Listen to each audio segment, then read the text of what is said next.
ada namanya langgar. Nah, langgar itu dari langgara. Langgara itu orang yang menyimpang. Dan itu berasal dari sindiran buyut Nyai Dawid, seorang resi, ya kan, yang menulis syair pada tahun 1518. Dia menulis syair 1518. Dia mengatakan itu mereka itu adalah yang memeluk agama baru, itu kaum langgara, orang-orang yang menyimpang. Menyimpang dari apa? Menyimpang dari Sang Hyang Siksa Kandang Karesian. Dia menyimpang dari situ, ini ajaran Sunda ya, yang dipeluk oleh Pajajaran. Nah, tempat berkumpulnya dinamakan langgar. Dari situlah langgar itu berbeda dengan masjid. Karena di masjid itu ada khutbah Jumat, dan di masjid itu ada menjadi tempat bagi akad nikah. Di langgar tidak, itu beda. Langgar Pekojan merupakan salah satu tempat ibadah umat Islam di Batavia. Bentuk bangunan berupa panggung merupakan ciri khas penduduk asli, yakni Betawi dahulu kala.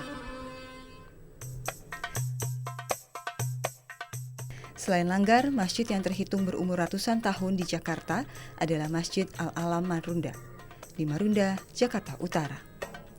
Masjid Al-Alam Marunda atau yang disebut juga Masjid Sipitung memiliki kisah tersendiri.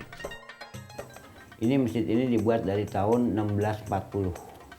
Jadi sudah merupakan 400 tahun lebih ya. Sekarang 2000 sekian. Yang dibikin oleh 9 wali dalam jangka waktu 1 hari 1 malam.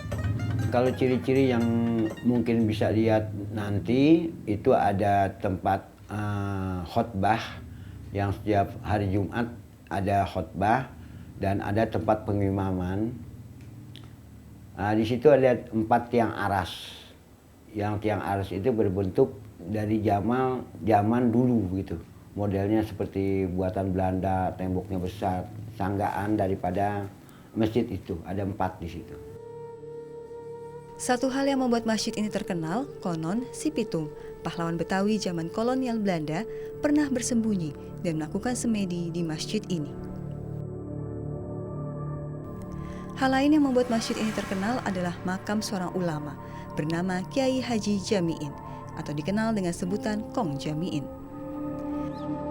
Konon ketika Kong Jami'in menjadi pengurus masjid, terjadilah sebuah tragedi, meletusnya Gunung Krakatau. Namun Masjid Al-Alam tetap terlihat kokoh meski bangunan yang lain hancur. Peristiwa itu menyebabkan Kong Jami'in dianggap seorang yang sakti. Masjid lain yang terhitung kuno adalah Masjid Hidayatullah yang terletak di tengah gedung-gedung tinggi di Jakarta.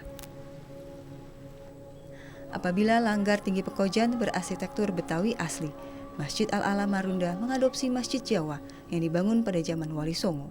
Maka Masjid Hidayatullah ini bergaya arsitektur percampuran beberapa budaya, yakni Cina, Arab, Hindu, dan Betawi.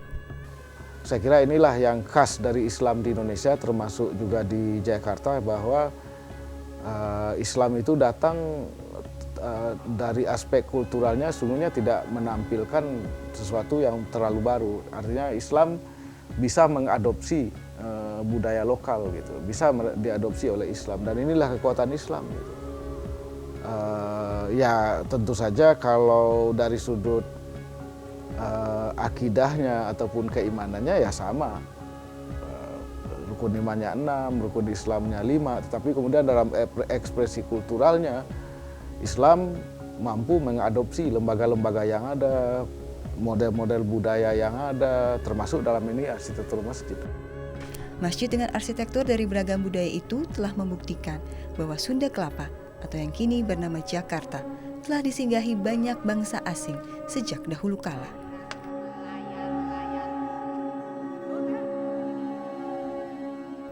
Sesungguhnya bangsa manapun yang membawa ajaran Islam ke bumi Sunda Kelapa atau yang kini bernama Jakarta telah membuat masyarakatnya mengenal Islam dan menjadikan agama utama.